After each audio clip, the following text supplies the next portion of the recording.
And hello, friends of the Dwarf-Elvish diplomacy, and welcome to an all-new episode of Rise of Flight. So, I've been quite sick the last few weeks, and then my PC broke, and then I've been sick again, and I needed to reinstall everything on my PC. So, my last campaign is gone, the False campaign is over. But, well, I didn't want it to fly the False anymore, so I didn't want to just restart. I thought, well, let's start another German campaign then, and let's do it with the Fokker DR1, which you might know as the plane that Manfred von Richthofen, also known as the Red Baron, fought with and died in. And it's not just a regular plane, no, it's a triplane because it has 3 wings. In fact, it has 1, 2, 3, 4 wings, but let's just say 3 wing decks. Yeah, so I'm going to tell you more about the story because it has a really interesting story. But right now, let's just focus on how this plane looks. As you can see, it has 3 wings. It has a very, very long tail. Not really. It has a very short corpse, but a very, very long back section. It's called back section. Actually, this is called a stabilizer, horizontal stabilizer, and this is a height rudder, and the side rudder is relatively small compared to the rest of the plane. Well, in front you can see we also have a stabilizer down here, so the wheels won't break apart. And do you see this?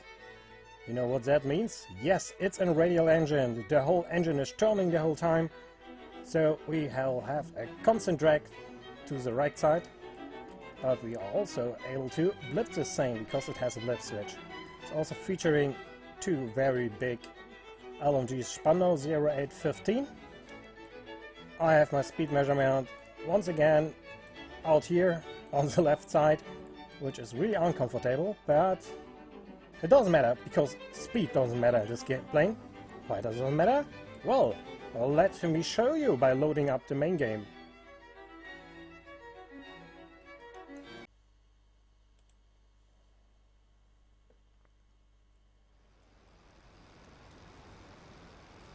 And here we are.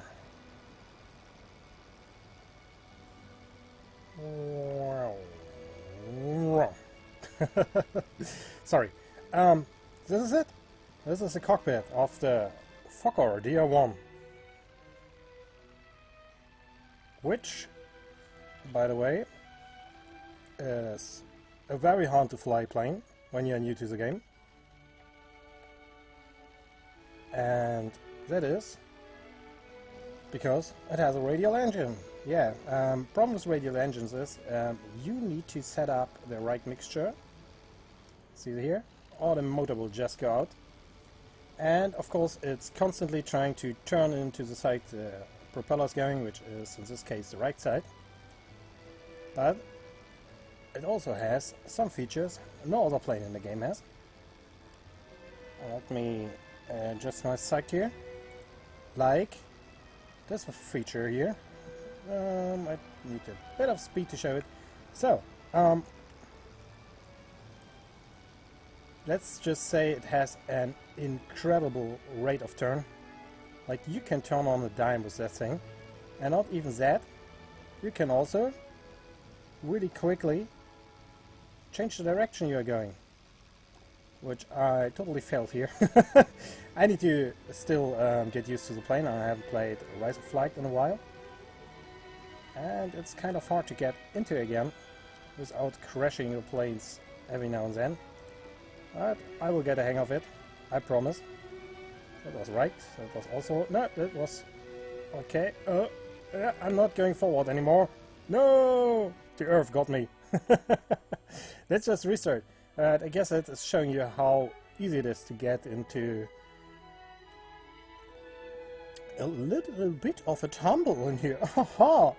So, jokes aside, this is it. This is the Fokker DR1, one of the most known planes of World War I. Most people, when they think of German fighters, World War I, they will think of the Fokker DR1, just because, oh, everyone knows the red Fokker Manfred von Richthofen flew. And, well, it's a very capable plane in fights. It has one big downside though. It's like super slow. It only reaches 160 kilometers an hour on 2000 meters. And with that rate, it's probably one of the slowest, if not the slowest plane in the game. But what it does have on its side is an incredible good speed when it comes to zooming. It can go up really fast and for a really long time before it starts to stall. And of course, as I said, it has this really good turn rate. Like, you can point this plane in any direction at any given time without any problems, other than that it's stalling if you're doing it too long and too hard. So you need to be a bit careful, I guess, when it comes to it. But the way you need to use this game, not this game, this plane in this game, is basically you just wait for the enemy to come at you, then you just disappear out of his sight, just to pop right in when you feel like it. Because you're not like a regular fighter plane, you are more like, what is comparable? I guess a boxer. Like, you just evade all the strikes of the enemy and you go after him when he turns his back on you. Also, you're really good at ground level because of that. So if you can get the enemy to lose a lot of energy by setting up energy traps, you will be able to beat almost everything and everyone.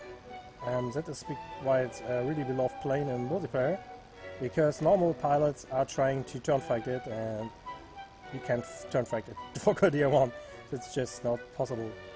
I guess the Fokker triplane can try, but even that is not really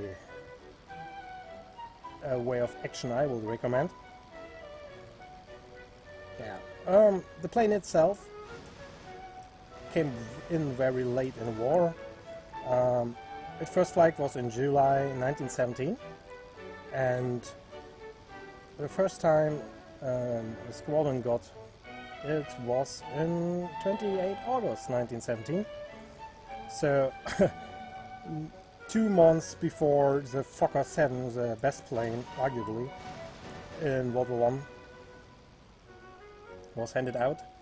So it didn't really have a lot of time on the troops, and also it had a problem that the troops really didn't appreciate it, and that is that it was coming apart sometimes.